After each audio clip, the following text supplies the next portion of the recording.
They called us the Dirt Walkers, a species so primitive we hadn't even left our own solar system when the Galactic Council discovered us. Our technology was laughable, our military tactics ancient, and our stubborn refusal to surrender was seen as nothing more than ignorant bravado. The Council had conquered 17 star systems without breaking a sweat. Each civilization fell within days, their advanced weapons and strategic minds no match for the Council's overwhelming superiority. Earth was supposed to be a quick cleanup operation, a minor footnote in their expansion across the galaxy. But they made one critical error. They sent only a single advanced scout to assess our capabilities. One ship, one crew, one chance to study the species that would either kneel or be erased from existence. What they discovered in that cramped observation vessel, hidden in the shadow of our moon, would shatter everything they thought they knew about warfare, sacrifice, and the terrifying unpredictability of human nature. This is the story of how one human changed the fate of an entire galaxy, not through superior technology or brilliant strategy, but through something the Council had never encountered before: the absolute refusal to give up, even when facing impossible odds. The fallout was devastating. The galaxy would never be the same. Commander Zexhai clicked his forearms in satisfaction as he reviewed the preliminary scan results of the third planet in this unremarkable star system. The blue and green world below looked peaceful enough, covered in vast oceans and scattered land masses. According to his instruments, the dominant species had only recently discovered powered flight and basic electronics. Primitive didn't even begin to describe them. Subcommander Vectar, what's our estimated timeline for planetary assessment? Zexhai's voice carried the authority of someone who had overseen the conquest of 6 worlds in the past solar cycle. The younger Keth officer consulted his datapad, his purple skin shifting to a lighter shade as he concentrated. Sir, based on similar pre-spaceflight civilizations, I estimate 72 standard hours for complete tactical analysis. The inhabitants appear to be carbon-based, similar atmospheric requirements to the Jedi we encountered in the Outer Rim. Zexhai nodded, his crystalline eyes reflecting the soft glow of the command console. The Jedi had surrendered within 6 hours of first contact once they understood the futility of resistance. Most species did. It was simply logical. Why waste resources fighting an enemy with technology thousands of years more advanced? Begin passive observation protocols, he commanded. I want detailed scans of their military capabilities, population centers, and resource distribution. The Council expects a full report within the standard week. The observation vessel Eternal Vigilance was a masterpiece of Galactic Council engineering. Measuring only 300 meters in length, it could remain completely undetected while monitoring entire solar systems. Its cloaking technology bent light and radiation around the hull, making it invisible to even the most sophisticated detection systems. Not that these humans possessed anything remotely sophisticated. Lieutenant Dorwin, the ship's tactical officer, looked up from her station with what passed for amusement among her species. Commander, the most advanced military vessels appear to be powered by controlled chemical explosions. They actually burn refined petroleum products to generate thrust. A ripple of laughter passed through the bridge crew. Chemical propulsion was something the Council had abandoned millennia ago, back when their ancestors were still learning to harness fusion power. What about their weapons systems? Zexhai asked, though he suspected he already knew the answer. Projectile weapons, sir. They fire small metal slugs using explosive charges. Some of their larger installations use guided explosive devices, but nothing that could penetrate even civilian-grade deflector shields. Dorwin's tone suggested she found the entire concept absurd. Zexhai settled back in his command chair, a piece of furniture that adjusted perfectly to his 7-foot frame. This was going to be the easiest assessment of his career. Perhaps he could even recommend that the Council skip the usual surrender negotiations and simply begin resource extraction immediately. These humans clearly lacked the capability to pose any meaningful resistance. Sir, Science Officer Melka called from her station. I'm detecting unusual activity from one of their northern continental masses. Large numbers of their military units are gathering in a desert region. Define large numbers, Zexai replied, not particularly concerned. Approximately 50,000 individual life signs, sir. They appear to be conducting some sort of training exercise. Zexai made a dismissive gesture. 50,000 soldiers seemed impressive to primitives, but a single council battlecruiser could pacify 10 times that number without sustaining casualties. Still, protocol demanded thorough observation. Focus our sensors on that location. Let's see how these humans prepare for war. The main view screen shifted to display a vast expanse of tan-colored sand dotted with temporary structures. Humans moved in organized formations, their activities clearly following some kind of military doctrine. Vehicles moved supplies and personnel across the desert, kicking up clouds of dust that the ship's enhanced sensors easily penetrated. Interesting, Mel Khan noted. Their training appears remarkably sophisticated despite their technological limitations. They're practicing coordinated assaults, defensive formations, and what looks like asymmetric warfare tactics. Asymmetric warfare. Subcommander Vector looked confused. Why would they train for combat against superior forces?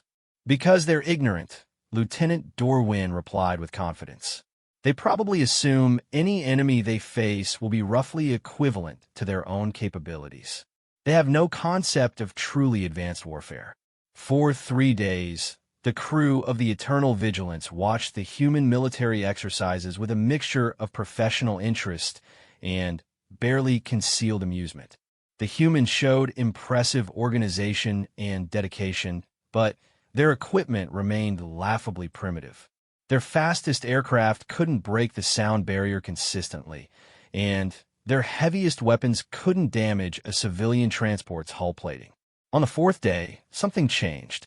Commander, Melka's voice carried an odd note of uncertainty. I'm reading some unusual electromagnetic signatures from the human training area. Elaborate, Zexai ordered, leaning forward in his chair. They appear to be testing some kind of directed energy weapons. Low-powered, nothing that should concern us, but the technology seems unexpected. The view screen zoomed in on a group of humans standing around what looked like a crude metal framework supporting a cylindrical device. When they activated it, a beam of coherent light lanced across the desert, striking a target several kilometers away. Primitive laser technology, Dorwin observed, barely more advanced than their chemical weapons. But Melka was frowning at her readings. Sir, the energy output is lower than expected, but the beam coherence is remarkably stable. It's almost as if they're deliberately limiting the power output. Why would they do that? Vector asked. Safety protocols, probably, Zexai decided. They're likely afraid of accidentally harming their own personnel. Still, he made a note in his report. The council valued thoroughness, and even primitive advances in directed energy weapons warranted mention. Not that it changed anything. The humans would still be overwhelmed within hours of the council's arrival. As the observation period entered its 2nd week, Zexai found himself growing impatient. The humans continued their exercises, rotating different military units through the desert facility. They tested various weapons and tactics, but nothing that posed any credible threat. Their nuclear weapons were crude fusion devices that would barely scratch a council frigate's armor, and their delivery systems were so slow that point defense systems would eliminate them long before they reached their targets. Commander, Communications Specialist Yardok reported from her station, I'm intercepting increased radio chatter from the human military command structure. They appear to be discussing something called Project Prometheus. Can you decode their communications? Basic linguistic analysis suggests it's some kind of weapons development program. They're mentioning test schedules and prototype evaluations. Zexai waved a dismissive hand. Continue monitoring, but don't waste too much time on it. Whatever Project Prometheus is, it can't possibly threaten Council forces. He was already composing his preliminary report in his mind. The humans were more organized than some pre-spaceflight species, but they posed no meaningful threat. The Council could proceed with standard occupation protocols, a demonstration of superior firepower, demands for immediate surrender, and integration into the galactic economic system. It was all routine. On day 12 of the observation period, Lieutenant Dorwin noticed something odd. "Sir, the humans appear to be constructing some kind of large installation in the mountains near their desert training area. Weapons facility? Possibly. It's heavily camouflaged, and they're using their most advanced construction equipment to build it. Whatever it is, they consider it important."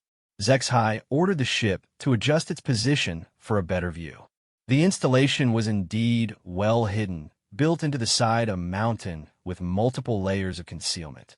Heat-masking materials covered most of the structure, and they'd gone to considerable effort to make it blend with the surrounding terrain. Impressive camouflage work, he admitted, but ultimately pointless against our sensors. The Eternal Vigilance could penetrate virtually any concealment technology short of quantum phase barriers, which required computational power far beyond anything a pre-spaceflight civilization could generate. Beginning deep scan of the facility, Melka announced. The results appeared on the view screen moments later, and for the first time since arriving in the system, Zexhai felt a flutter of uncertainty. The installation was massive, extending deep into the mountain's core. Multiple levels connected by high-speed transport systems, enormous power generation facilities, and what appeared to be manufacturing complexes filled with precision equipment.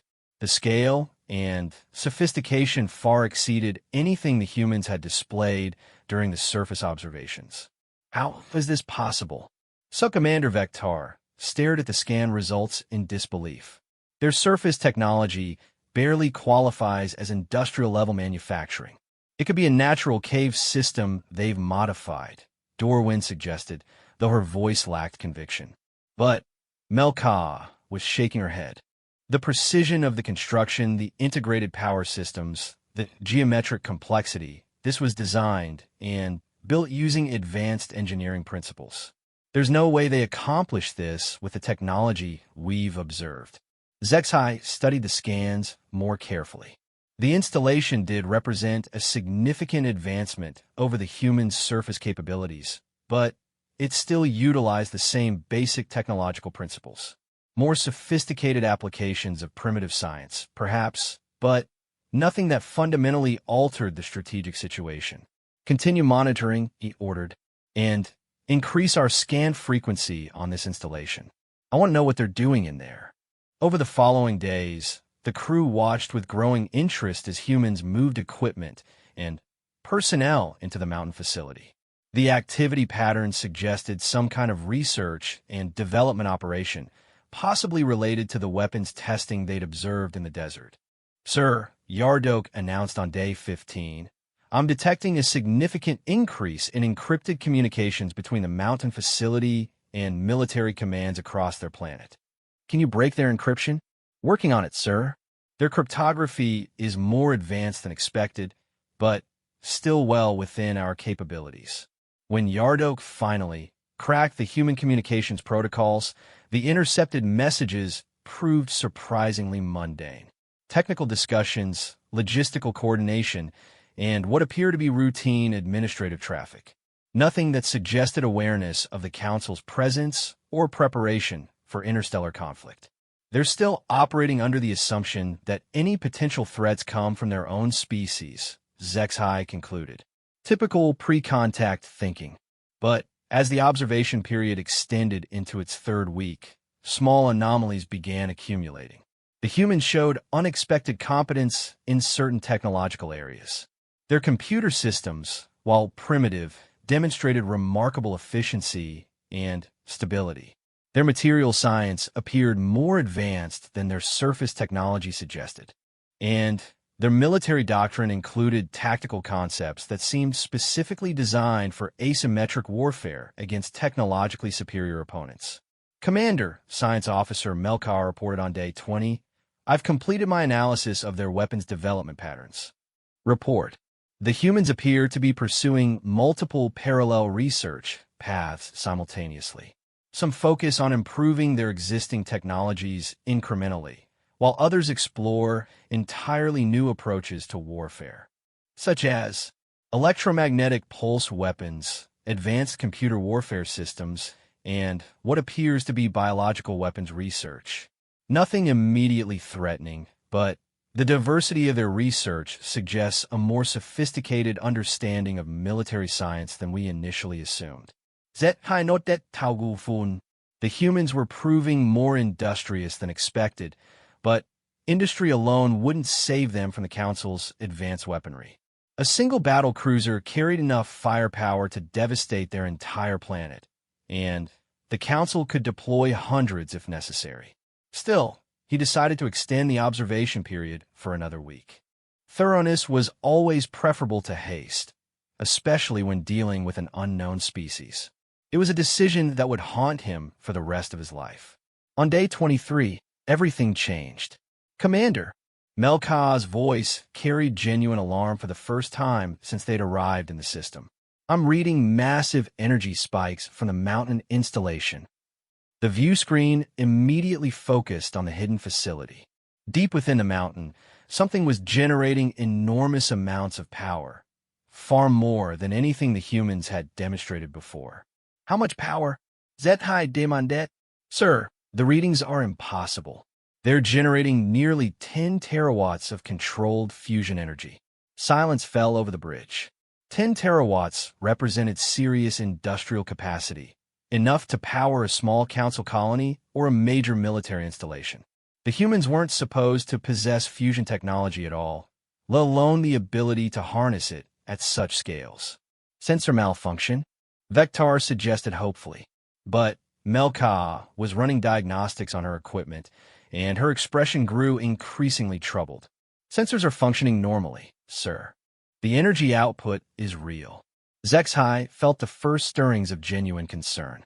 Advanced fusion technology implied knowledge of physics principles that should have been centuries beyond the humans' current understanding.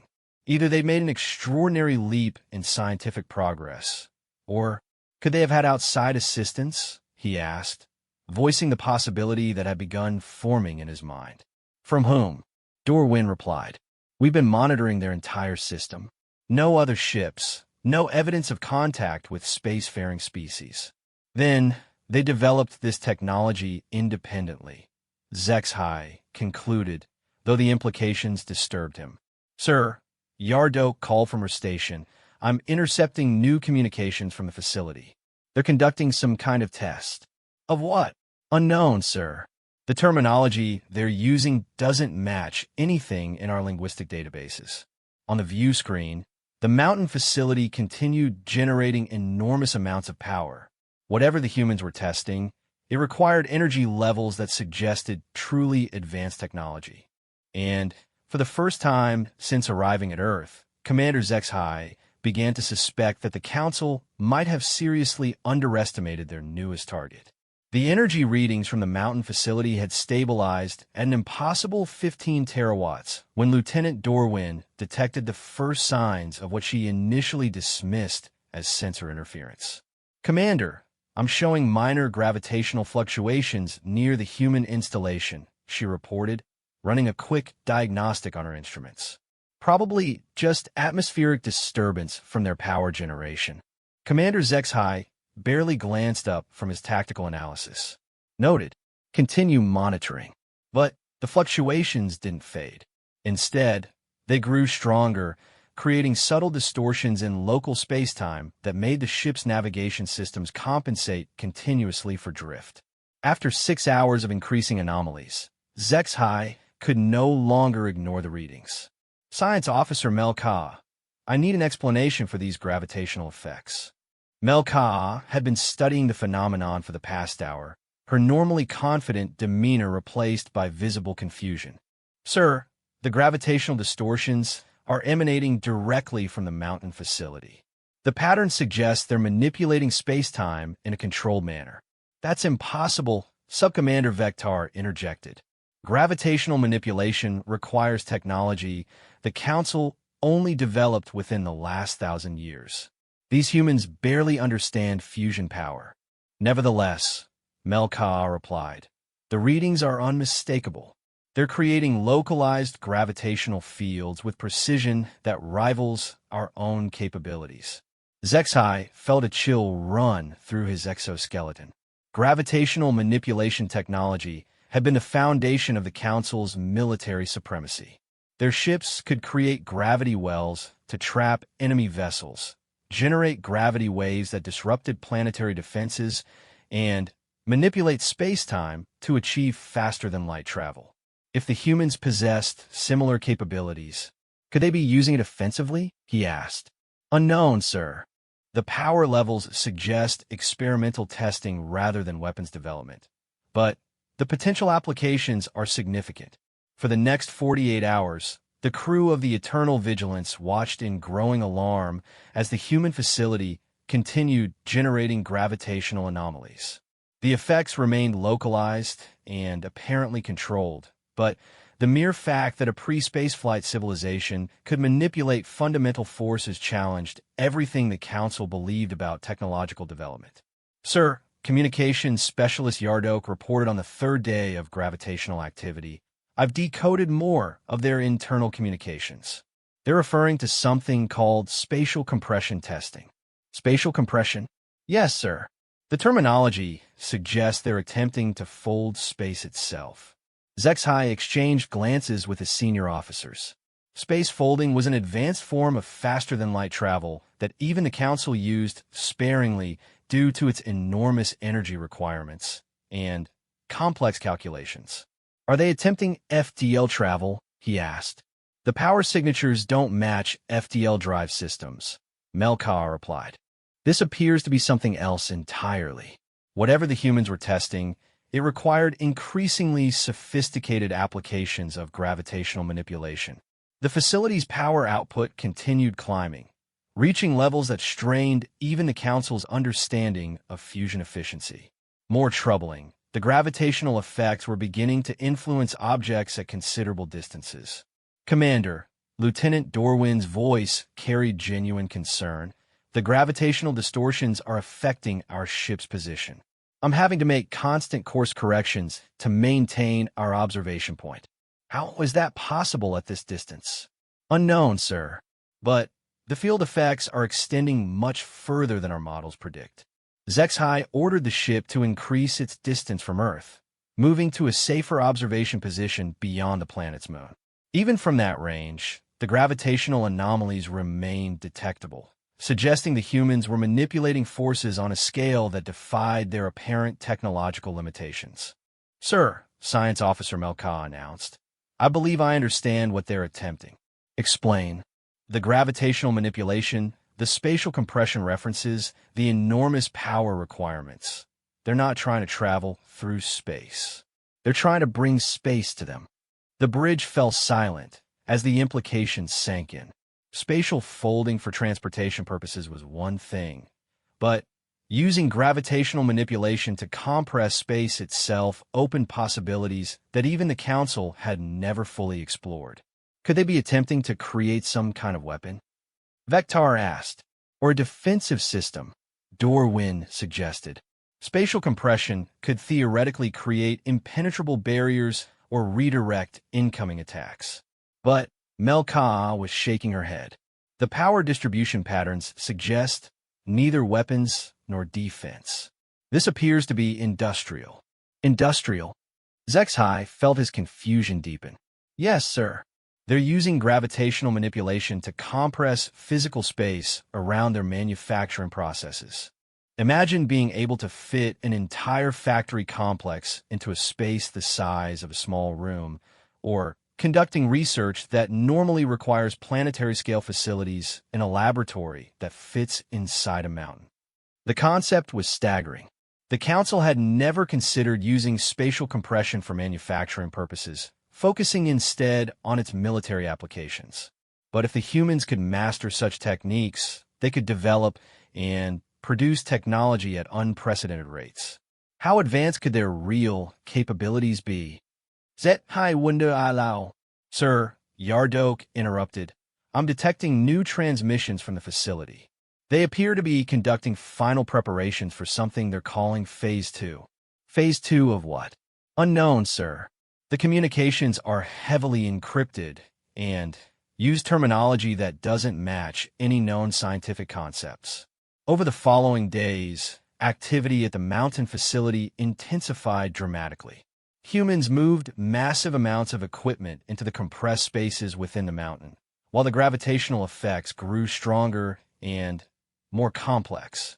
Multiple gravitational fields began interacting with each other, creating interference patterns that suggested incredibly sophisticated control systems.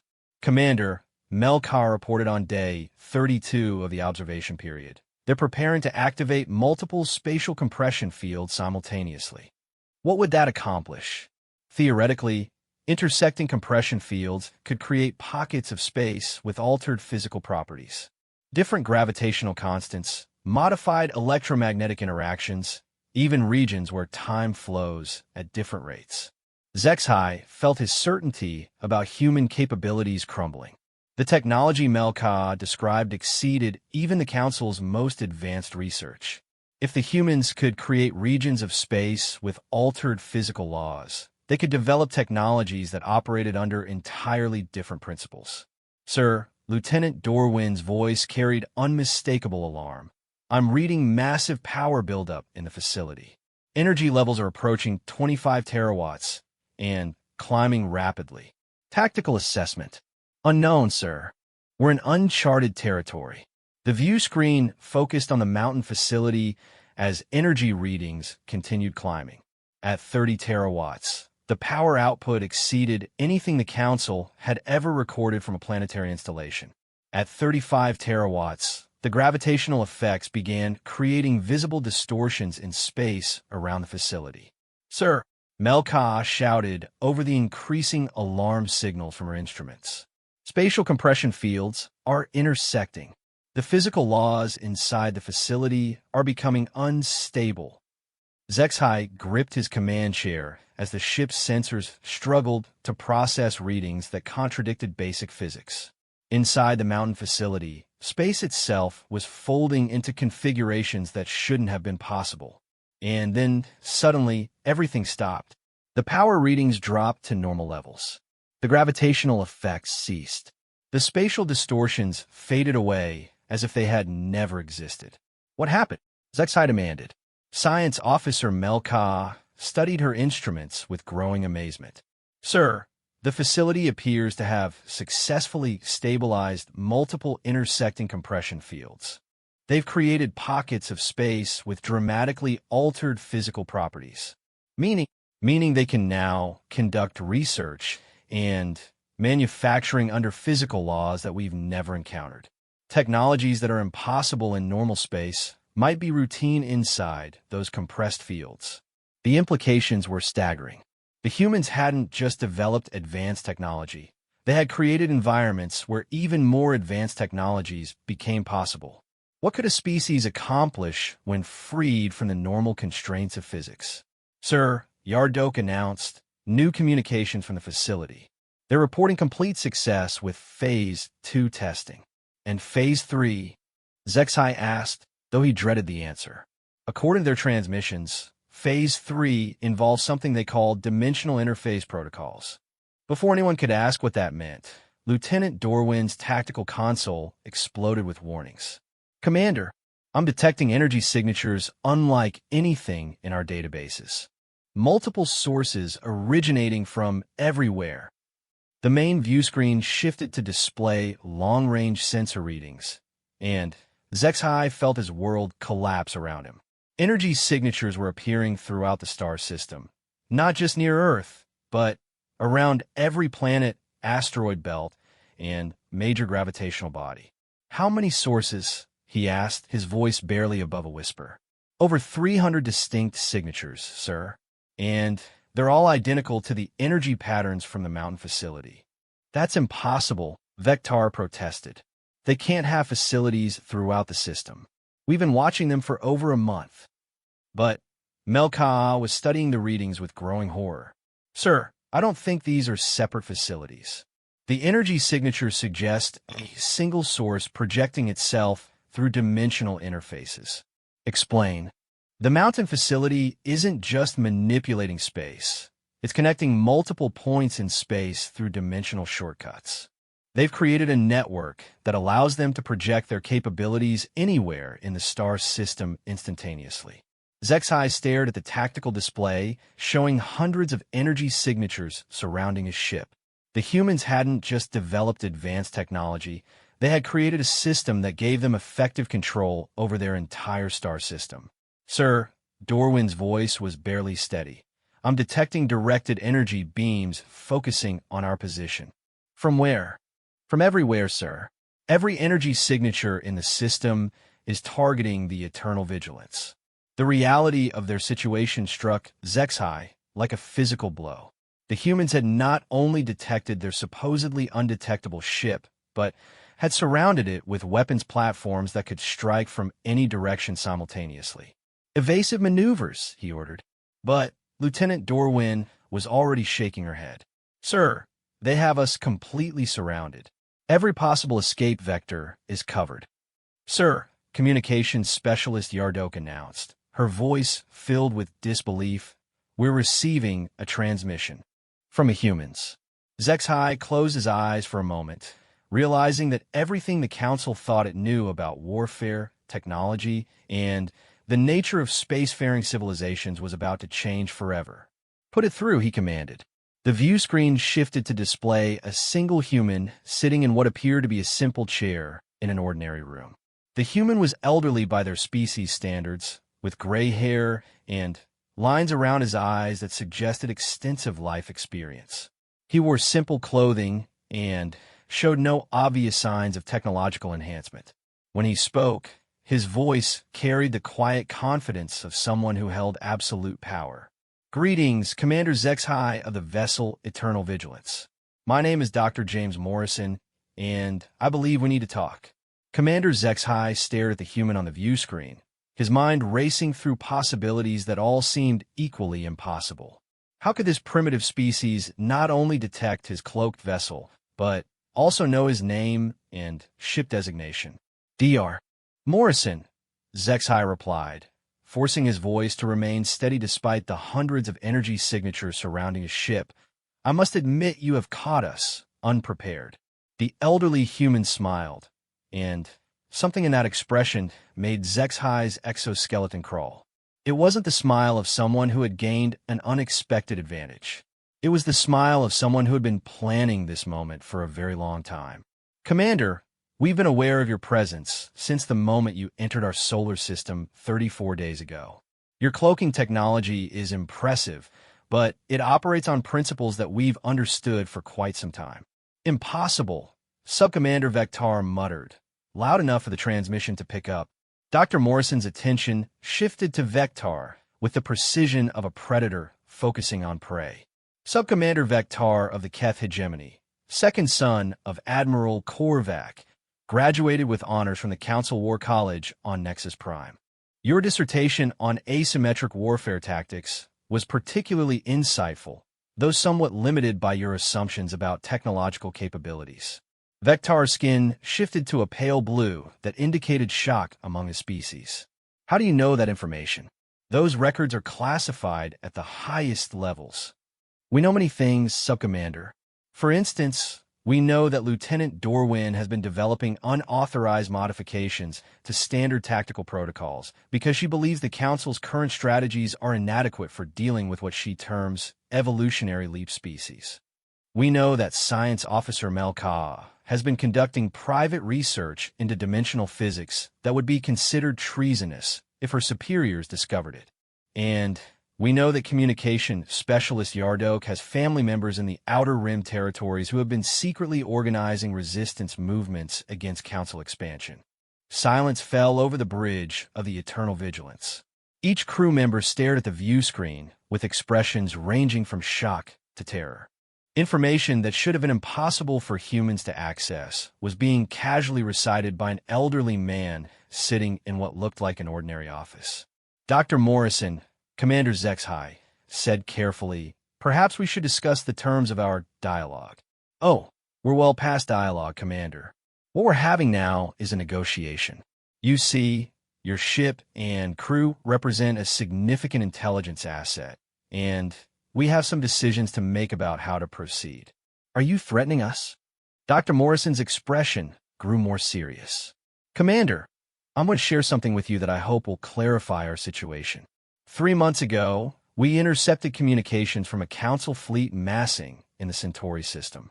Your government has classified our species as a minimal threat pre-contact civilization and authorized what they term rapid pacification protocols. Zexai felt his certainty crumbling further. The Centauri operation was classified at levels far above his security clearance. That information would be impossible for you to. Commander Zexai, Dr. Morrison interrupted gently. Your understanding of what's possible is about to undergo significant revision. The view screen split to display technical schematics alongside the human's image. Zexai recognized the designs immediately. They were detailed blueprints of Council military technology. Ship designs, weapon systems, defensive arrays, and strategic deployment patterns.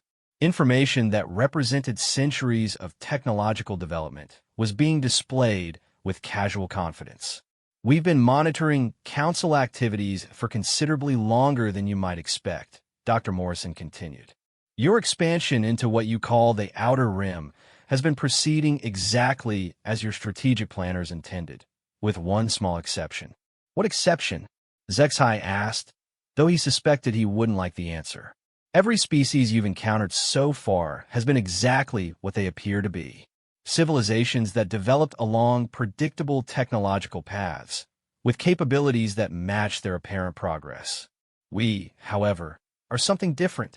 Science Officer Melka leaned forward in her chair. Dr. Morrison, your technological capabilities seem to far exceed what should be possible for a pre-space flight civilization. How do you explain this discrepancy? Dr. Morrison's smile returned, but now it carried an edge that made the bridge crew uncomfortable. Officer Melka, you're asking the wrong question. The discrepancy isn't that our technology exceeds what should be possible for our apparent development level. The discrepancy is that we allowed you to observe technology that we wanted you to see. The implications hit Zexai like a physical blow. You've been performing for us? Commander, everything you've observed over the past month has been carefully staged. The primitive aircraft, the chemical weapons, the nuclear devices, all genuine technology that we continue to use for certain applications, but hardly representative of our actual capabilities. Lieutenant Dorwin's voice was barely a whisper. The gravitational manipulation, the spatial compression, relatively new applications of principles we've understood for decades, Dr. Morrison confirmed. We want to see how your observation protocols would interpret advanced physics being deployed by an apparently primitive species. What? Zexai asked. Because, Commander, we needed to understand exactly what we were dealing with before we revealed ourselves. Your Council has conquered 17 star systems using tactics that rely on overwhelming technological superiority. We needed to know whether you were capable of adapting to enemies who possessed equivalent or superior capabilities. Dr. Morrison gestured, and the technical schematics on the screen shifted to display what appeared to be human technology. But the designs were unlike anything in Council databases, sleek, efficient, and incorporating principles that seemed to bend the laws of physics. Commander, I'm going to ask you to make a choice, Dr. Morrison said.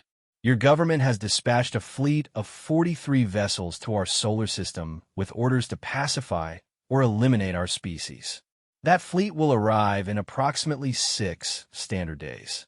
Zexai felt his command training take over. Dr. Morrison, I'm not authorized to negotiate on behalf of the Council. If you wish to arrange surrender terms. Commander, Dr. Morrison's voice carried absolute certainty. We're not planning to surrender. The energy signatures surrounding the Eternal Vigilance suddenly intensified, and new readings appeared on the tactical display. Massive structures were materializing throughout the solar system, not appearing from cloaked positions, but literally materializing from what appeared to be folded space. Sir, Science Officer Melka's voice was filled with awe. They're deploying defensive installations throughout the system. The energy signatures suggest weapons platforms that exceed anything in our databases. How many platforms? Zexai asked. Over 1,500, sir. And they're still appearing. Dr. Morrison nodded, as if confirming a satisfactory result. Commander, those platforms represent approximately 12% of our actual defensive capabilities. We're revealing them now because we want your fleet to have accurate intelligence about what they'll be facing. You want us to report your capabilities to our superiors? We want your superiors to understand that their expansion into human space will not proceed according to their established patterns. The choice we're offering you is simple. Serve as our messenger and potentially save lives on both sides, or attempt to escape and force us to demonstrate our capabilities directly. Zexai studied the tactical display, showing hundreds of weapons platforms surrounding his ship. Each platform showed energy readings that suggested devastating offensive potential, and they were positioned with mathematical precision that left no possible escape routes. What message do you want us to deliver? Dr. Morrison's expression grew thoughtful. Tell your council that humanity offers them a single opportunity for peaceful contact. If they choose to proceed with their invasion, they will discover that some species are not as helpless as they appear. And if they withdraw their fleet, then we'll begin negotiations on terms that acknowledge humanity as an equal partner rather than a subject species. Subcommander Vector spoke up from his position. Dr. Morrison, even if we accept your demonstration of defensive capabilities, the Council commands resources from multiple star systems. They can field hundreds of vessels if necessary. Dr. Morrison turned his attention to Vector with an expression that suggested mild disappointment. Subcommander, you're still thinking in terms of traditional warfare. Numbers matter when two relatively equal forces clash using similar technologies. They become irrelevant when one side possesses capabilities that the other cannot comprehend. The view screen shifted to display long-range sensor readings of the approaching Council fleet. 43 vessels in standard battle formation, following predictable approach vectors toward Earth. Your fleet will arrive in 6 days, Dr. Morrison continued. They'll expect to face an enemy using technology roughly equivalent to your own observations. Instead, they'll encounter defensive systems that operate outside the normal parameters of space and time. Meaning, Zexai asked, meaning, Commander, that your weapons will fire at targets that aren't really there. Your defenses will protect against attacks, coming from directions that don't exist. And your tactical planning will become meaningless when we demonstrate that distance, time, and physical barriers are conveniences rather than limitations. Lieutenant Dorwin was studying her tactical readings with growing alarm. Sir, the energy signatures from their platforms are beginning to fluctuate in ways that suggest impossible things. Such as, Sir, they appear to be occupying multiple positions simultaneously. The same platform is showing readings from dozens of different locations. Dr. Morrison nodded approvingly. Lieutenant Dorwin, your tactical instincts are excellent. You're correct that our defensive platforms can exist in multiple positions at once.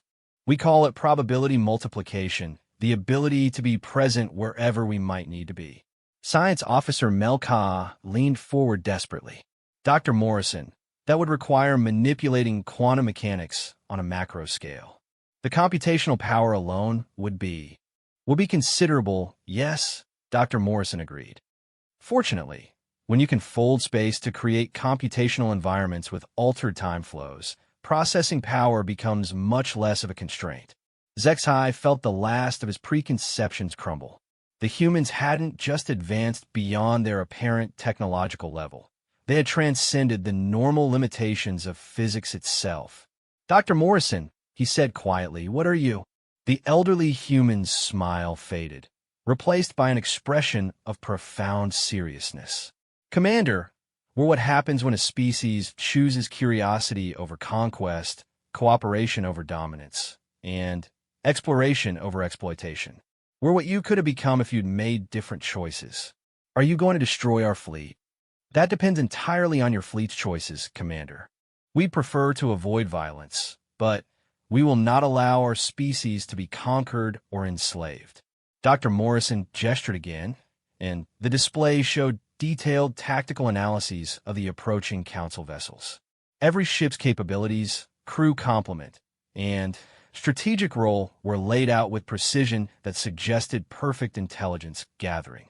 Commander Zexhai, you have approximately 6 hours before your communication window with the approaching fleet closes due to relativistic effects.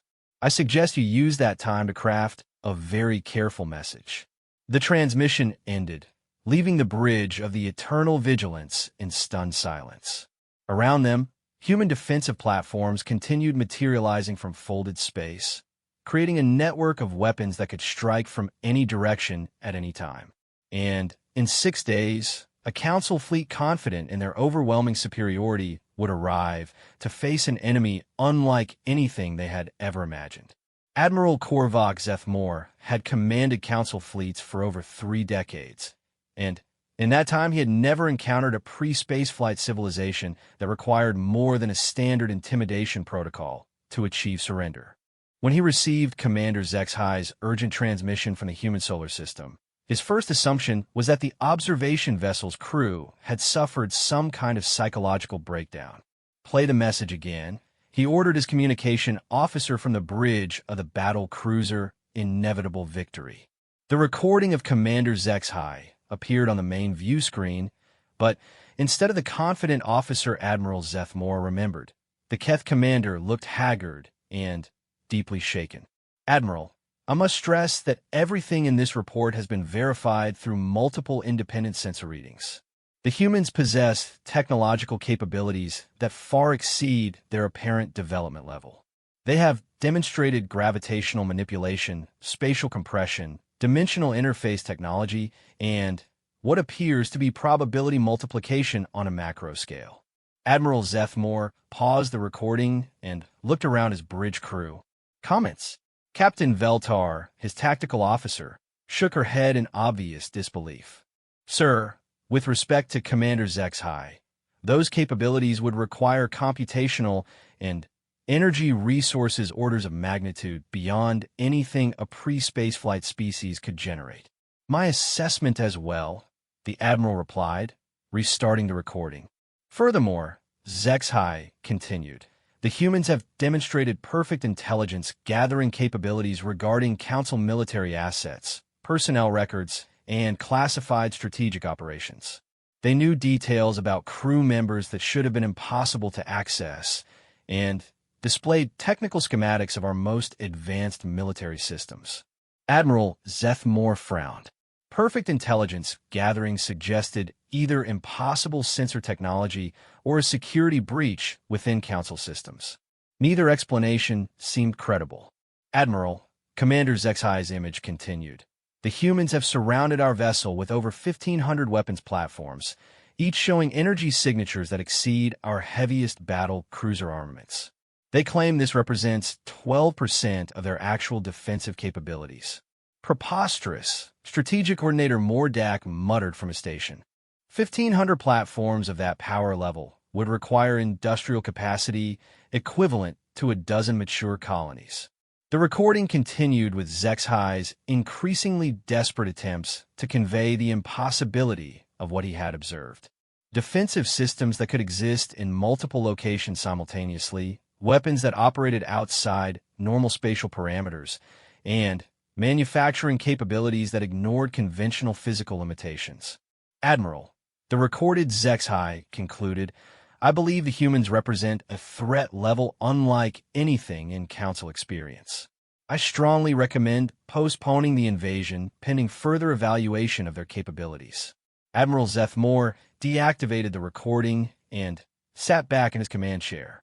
Commander Zexhai was a competent officer with an excellent service record, but the claims in his report defied every principle of technological development the Council had observed in 1,000 years of expansion. Analysis he requested from his senior staff. Captain Veltar consulted her tactical display. Sir, if we accept Commander Zexhai's report at face value, We're approaching a solar system defended by technology that exceeds our own by several orders of magnitude. And if we don't accept his report, then a pre-spaceflight civilization has somehow compromised an experienced observation crew through unknown means. Neither possibility was particularly comforting, but Admiral Zeth Moore had not achieved his rank by avoiding difficult decisions. Strategic Coordinator Mordak, what are our options? Mordak studied the fleet deployment patterns on his console.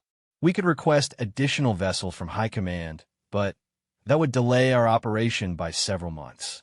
Alternatively, we could proceed with extreme caution and rely on our long-range capabilities to assess the situation before committing to direct engagement. Or, Science Officer Kethran interjected, we could accept that Commander Zexhi's observations are accurate and completely revise our approach to this species. Admiral Zeth Moore considered the options. His fleet represented a significant investment of Council resources, and 43 vessels should be more than adequate to handle any pre-spaceflight civilization. But if the humans truly possess the capabilities Zexhi described, his entire fleet could be destroyed before achieving any meaningful objectives. Maintain current course, he decided, but shift to maximum combat readiness. I want all ships prepared for immediate tactical maneuvering and all weapons systems charged to full capacity. Sir, Communication Officer Yartel reported, we're receiving another transmission from Commander Zexhi. On screen, this time, Commander Zexhi appeared alongside the elderly human who had identified himself as Dr. Morrison. The human looked even more ordinary than Admiral Zeth Moore had expected, an aging scientist in simple clothing, showing no signs of military bearing or advanced technological enhancement. Admiral Zeth Moore, Dr. Morrison began without preamble. Thank you for maintaining your approach to our solar system. It demonstrates admirable courage, though I hope it doesn't reflect poor judgment. The casual familiarity in the human's tone rankled Admiral Zeth Moore. Dr. Morrison, I presume. I understand you wish to discuss surrender terms. Dr. Morrison's smile held no warmth. Admiral, I believe Commander Zexhi failed to convey the essential nature of our situation. We're not seeking surrender terms. We're offering you the opportunity to withdraw your fleet before we're forced to demonstrate capabilities that will fundamentally alter Council understanding of warfare. Dr. Morrison, your impressive display for Commander Zexhi aside, you're facing a fleet of 43 advanced warships. Even if your defensive capabilities match your claims, we possess sufficient firepower to devastate your entire planet. Yes, Dr. Morrison agreed thoughtfully. You do possess that capability. The question is whether you'll have the opportunity to use it. Before Admiral Zeth Moore could respond, his tactical displays erupted with warning signals. Energy signatures were appearing throughout space around his fleet, not at the edge of the solar system where they might represent distant defensive positions, but scattered among his ships in what should have been empty space. Report, he barked. Captain Veltar's voice carried barely controlled panic. Sir, I'm reading weapons platforms materializing inside our formation. They're appearing directly adjacent to our vessels. How many? Over 200 platforms, sir, and more appearing every few seconds. They're inside our defensive perimeter. Admiral Zeth Moore stared at the tactical display in disbelief. Weapons platforms were appearing from nowhere, taking positions that would allow them to target his ships at point-blank range. No cloaking technology could explain such deployment. The platforms were literally materializing from empty space. Dr. Morrison, he said carefully, I assume this is your doing? Admiral, I want to ensure you understand the nature of your situation before we proceed. Your ships are now surrounded by approximately 300 weapons platforms, each capable of penetrating Council military shielding systems. This represents roughly 2% of the defensive assets we could deploy on short notice. Strategic Coordinator Mordak was studying the platform positions with growing horror. Admiral, they have perfect firing solutions on every ship in the fleet. If they opened fire simultaneously, the entire fleet would be destroyed within seconds. Admiral Zeth Moore finished. Dr. Morrison, How are you accomplishing this? The platforms are arriving through dimensional shortcuts that allow instantaneous transport across any distance. We can deploy defensive assets anywhere in the galaxy within minutes of deciding to do so. Science Officer Kethran leaned forward desperately. Dr. Morrison, instantaneous transport across galactic distances would require manipulating space-time on scales that should be impossible for any single species to achieve. Dr. Morrison nodded approvingly.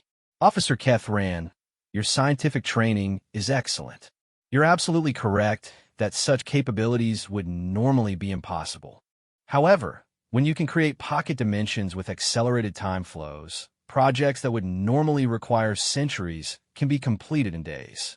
Admiral Zethmore felt his strategic training struggling to process implications that redefine the nature of warfare itself. You're claiming to have compressed the development time for galaxy-spanning transportation technology? Among other things, yes. Admiral, humanity has been preparing for potential contact with hostile spacefaring civilizations for considerably longer than you might expect. When you have access to accelerated time dimensions, planning horizons become much more flexible. The tactical display continued, showing new weapons platforms appearing around the Council fleet. Each new arrival demonstrated the humans' ability to project force anywhere they chose, completely bypassing traditional concepts of distance and defensive positioning. Admiral, Captain Veltar reported, I'm detecting massive energy buildup in all human platforms. They're charging weapon systems that show power signatures exceeding our main ship armaments. Dr. Morrison, Admiral Zethmore said, are you preparing to attack us? Admiral, we're preparing to defend ourselves. Your fleet entered our solar system with orders to pacify or eliminate our species. The weapons platforms you're observing represent our response to that threat. What do you want? We want your fleet to reverse course and return to Council space with a message for your superiors. Admiral Zethmore studied the tactical situation. His 43 warships were surrounded by weapons platforms that had appeared from nowhere, demonstrated impossible deployment capabilities, and showed energy signatures suggesting devastating offensive power. Every principle of naval warfare suggested immediate retreat. But retreating from a pre-spaceflight civilization would end his career and potentially destabilize Council expansion policy throughout the galaxy. Dr. Morrison, assuming I were to consider withdrawing, what guarantee do we have that you won't pursue our ships? You have our word, Admiral. Humanity has no interest in conquest or expansion. We simply want to be left alone to develop in peace. Your word. Captain Veltar interjected. Admiral, we're supposed to trust the promises of an alien species that has just demonstrated capabilities that could threaten the entire Council. Dr. Morrison's attention shifted to Captain Veltar with laser focus. Captain, your concern is understandable, but misplaced. If we intended to threaten the Council, we could have destroyed your fleet the moment it entered our solar system. Instead, we're offering you the opportunity to leave peacefully. And if we refuse, Admiral Zethmore asked, then we'll be forced to demonstrate that our defensive capabilities extend to offensive applications. The weapons platforms surrounding the Council fleet began shifting positions, creating overlapping fields of fire that would prevent any ship from escaping. The movement was precise, coordinated, and executed with mathematical perfection that suggested superhuman planning capabilities. Admiral, Science Officer Kethran reported, the platforms are generating some kind of spatial distortion effect. They appear to be creating localized gravity wells around our ships. Gravity wells? Yes, sir. Our ships are being held in position by artificial gravitational fields. We cannot maneuver. Admiral Zethmore felt the weight of command settling on his shoulders. His fleet was trapped by technology that exceeded Council capabilities by orders of magnitude, facing an enemy that could deploy forces anywhere in the galaxy instantaneously. Dr. Morrison, he said finally, what message do you want us to carry to the Council? Tell them that humanity exists, that we possess capabilities they cannot match, and that we have no interest in conflict as long as they respect our sovereignty. And if the Council decides to send larger fleets? Dr. Morrison's expression grew sad. Admiral, we would prefer to avoid demonstrating what happens when 3% of our defensive capabilities are deployed in offensive configurations. Admiral Zeth Moore made the hardest decision of his military career. Fleet order, reverse course, and prepare for return to Council space. Admiral, Captain Veltar protested. We're retreating from a pre-spaceflight civilization. Captain, we're retreating from species that has just demonstrated technological superiority that could reshape galactic civilization. This is not a defeat. It's a strategic withdrawal to reassess our assumptions about the nature of technological development. As the Council fleet began its ignominious retreat, the human weapons platforms simply disappeared, vanishing back into whatever dimensional shortcuts had brought them. Within minutes, the space around Admiral Zeth Moore's ships was empty except for the vast defensive network surrounding Earth itself. Dr. Morrison, Admiral Zeth Moore said before closing the communication channel, I hope your species understands what they've started. Admiral, Dr. Morrison replied, we understand exactly what we've started. The question is whether your Council will be wise enough to understand it as well.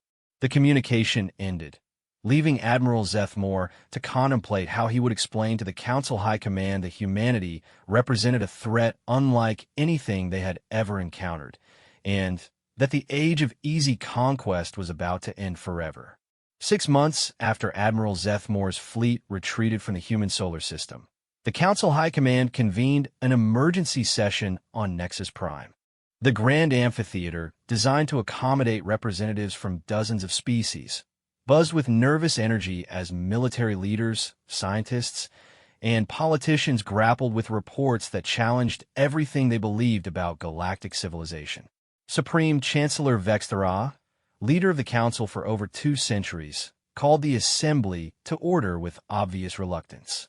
We are here to discuss the situation regarding the species known as humanity. Admiral Zeth Moore stood at the central podium, his once confident bearing replaced by the subdued demeanor of someone who had witnessed impossible things. Behind him, holographic displays showed tactical readings, energy signatures, and sensor data that had been analyzed and reanalyzed by the Council's best scientific minds. Honorable Counselors, he began, 6 months ago, my fleet encountered a species that fundamentally challenges our understanding of technological development and military capability. Councilor Morthek of the Jendai Commonwealth raised a tentacle in skepticism. Admiral, your reports describe capabilities that would require industrial resources exceeding those of the entire Council. How do you explain such a discrepancy? Counselor, I cannot explain it. I can only report what my fleet observed and experienced. The holographic displays shifted to show footage from the Eternal Vigilance-S encounter with human defensive systems. Weapons platforms materializing from empty space, energy signatures that exceeded known physics, and spatial distortions that suggested manipulation of fundamental forces. The humans demonstrated the ability to deploy weapons anywhere in their solar system instantaneously, Admiral Zeth Moore continued. They surrounded my fleet with defensive platforms that appeared from dimensional shortcuts, creating tactical situations that our military doctrine cannot address. Counselor Yardek of the Keth Hegemony leaned forward aggressively. Admiral, are you suggesting that a pre-spaceflight civilization possesses military capabilities superior to our own? I'm reporting that they demonstrated such capabilities, yes. Murmurs of disbelief rippled through the assembly. The idea that any single species could match Council military power contradicted fundamental assumptions about technological development and resource allocation. Supreme Chancellor Vexthara gestured for silence. Admiral, what is your assessment of human intentions? Do they represent an immediate threat to Council territories? Based on their communications and behavior, Chancellor, they appear to have no interest in expansion or conquest. They simply want to be left alone to develop according to their own preferences. Then, perhaps we should accommodate that desire, suggested Counselor Kelmari of the Outer Rim Coalition. But General Korvek of the Council Defense Forces stood to object. With respect, Chancellor, we cannot ignore the strategic implications of what Admiral Zethmore has reported. If the humans possess such advanced capabilities, what prevents them from deciding that Council expansion threatens their interests? What stops them from intervening in our operations throughout the galaxy? The question hung in the air like a physical presence. If humanity could deploy weapons anywhere instantaneously, their reach extended far beyond their own solar system. Any Council operation could potentially face human intervention without warning. General Korvek raises an important point. Chancellor Vexthera acknowledged. Dr. Salneth, what has your scientific analysis revealed about human technological capabilities? Dr. Salneth, the Council's leading expert on exotic physics, approached the podium with obvious reluctance. Chancellor, based on the sensor data provided by Admiral Zethmore's fleet, the humans have achieved mastery of gravitational manipulation, spatial compression, and what appears to be dimensional interface technology. In layman's terms, Doctor, they can manipulate space and time itself. They can create pocket dimensions with altered physical laws, compress vast facilities into impossibly small spaces, and transport matter and energy across any distance instantaneously. Theoretically, they could deploy defensive systems around any Council world within minutes of deciding to do so. The implications struck the Assembly like a physical blow. Council expansion had always relied on the assumption that distance provided security, that hostile species would require months or years to project force across interstellar distances. If humans could ignore distance entirely, traditional strategic planning became meaningless.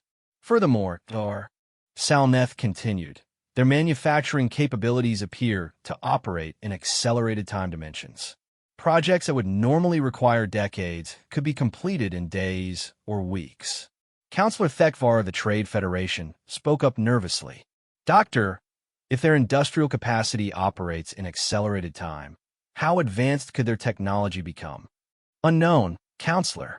With access to accelerated development environments, their technological progress could be exponential. What they can accomplish today might be primitive compared to what they'll achieve next month. General Korvek stood again, his expression grim.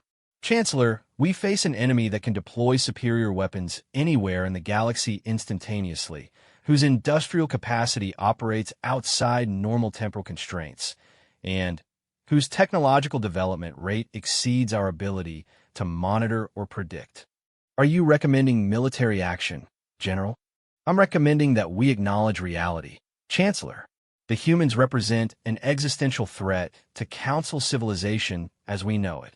But Admiral Zethmore interrupted with surprising firmness.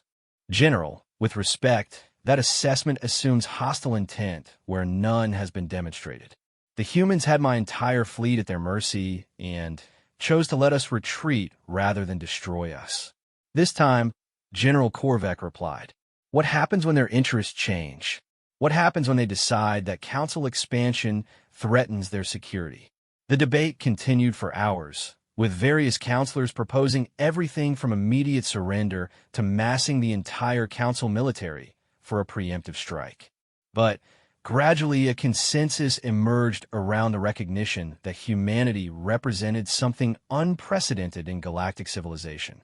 Counselors, Chancellor Vexerov finally announced, I believe we must face an uncomfortable truth. For the first time in Council history, we have encountered a species that possesses capabilities exceeding our own. The admission sent shockwaves through the Assembly. The Council had built its entire identity around technological and military superiority. Therefore, the Chancellor continued, I propose we establish formal diplomatic contact with humanity to negotiate a treaty that acknowledges their sovereignty while protecting Council interests. Counselor Morthek objected immediately. Chancellor, negotiating with a pre-spaceflight species would set a dangerous precedent. What message does this send to our existing member worlds?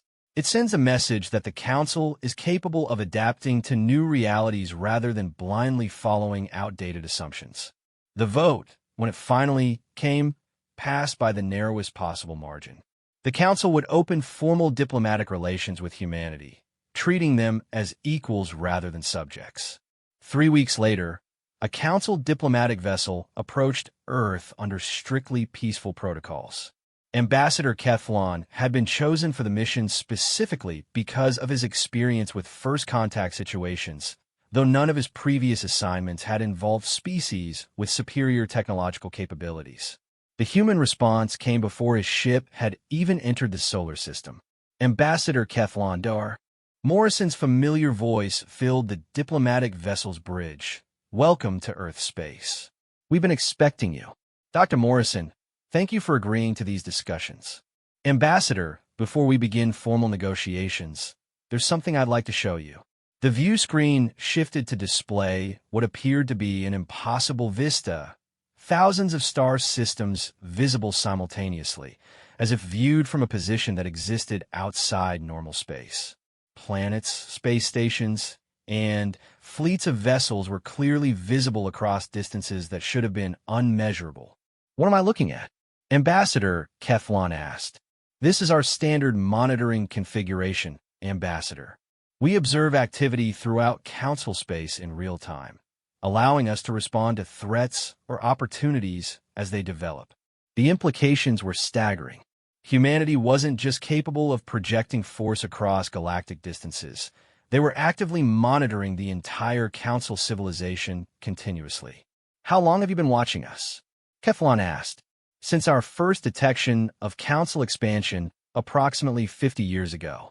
We wanted to understand your civilization's intentions and capabilities before deciding how to proceed. 50 years. The timeline suggested that humanity had achieved advanced space-time manipulation decades before the Council had even detected their existence. Why didn't you make contact earlier? Dr. Morrison's expression grew thoughtful. Ambassador, we spent considerable time debating whether to reveal ourselves at all. The Council's expansion pattern suggested a civilization focused on conquest and resource extraction rather than mutual cooperation. But you changed your minds? We decided that peaceful coexistence was preferable to the alternatives, assuming the Council proves capable of respecting our sovereignty. Over the following days, Ambassador Keflon negotiated what would become known as the Terra Accords, the first treaty in Council history that treated a non-member species as an equal partner rather than a potential subject. The agreement established human space as completely sovereign territory while guaranteeing that humanity would not interfere with existing Council operations outside their defined borders. But the most significant clause in the treaty dealt with what Dr. Morrison called defensive intervention protocols. Ambassador, Dr. Morrison explained, humanity reserves the right to intervene in any Council operation that we determine poses a threat to galactic stability or involves the subjugation of species that request our protection. That's an extremely broad mandate, Keflon protested. It's also completely non-negotiable. We spent 50 years watching the Council's expansion methods, and we've identified patterns that concern us, such as the systematic suppression of technological development in conquered species, resource extraction that leaves worlds economically dependent on Council systems, and military doctrines that rely on overwhelming superiority rather than strategic innovation. Ambassador Keflon felt a chill run through his exoskeleton. Dr. Morrison, are you suggesting that humanity might intervene in existing Council territories? We're suggesting that the age of easy conquest is over, Ambassador. Species that wish to remain independent now have an alternative to surrender, and the Council will need to adapt its expansion methods accordingly. When Ambassador Keflon returned to Nexus Prime with the signed treaty, the reaction from the Council High Command was explosive. Some counselors viewed the agreement as a humiliating capitulation, while others saw it as the beginning of a new era in galactic civilization. But everyone understood that the galaxy had fundamentally changed. Within 6 months of the Terra Accords, 3 Council member worlds had requested renegotiation of their membership terms, citing humanity's intervention guarantee. Two species on the edge of Council expansion had successfully resisted conquest by invoking human protection protocols. And Council military doctrine had undergone the most comprehensive revision in its history to account for enemies with superior capabilities. Supreme Chancellor Vexthera summarized the situation in a private communication to Admiral Zethmore. Admiral, your encounter with humanity has accomplished something I thought impossible. It has forced the Council to acknowledge that we are not the apex of galactic civilization. Is that necessarily a bad thing, Chancellor? That remains to be seen. But one thing is certain, the galaxy will never be the same. Dr. James Morrison, sitting in his simple office on Earth, reviewed reports from human monitoring stations throughout Council space. The mathematical model suggested that galactic civilization was entering a period of unprecedented change, with multiple species beginning to question assumptions about technological development, military power, and the nature of interstellar relations. It was exactly what humanity had hoped to achieve. The fallout from underestimating a single human had indeed been devastating, not in terms of destruction, but in terms of shattering preconceptions that had shaped galactic politics for millennia. And across the galaxy, species that had never dared to dream of independence began to look up at the stars with new hope, knowing that somewhere among them was a civilization that valued freedom above conquest, cooperation above dominance, and the infinite potential of diverse minds working together rather than the brutal efficiency of forced unity.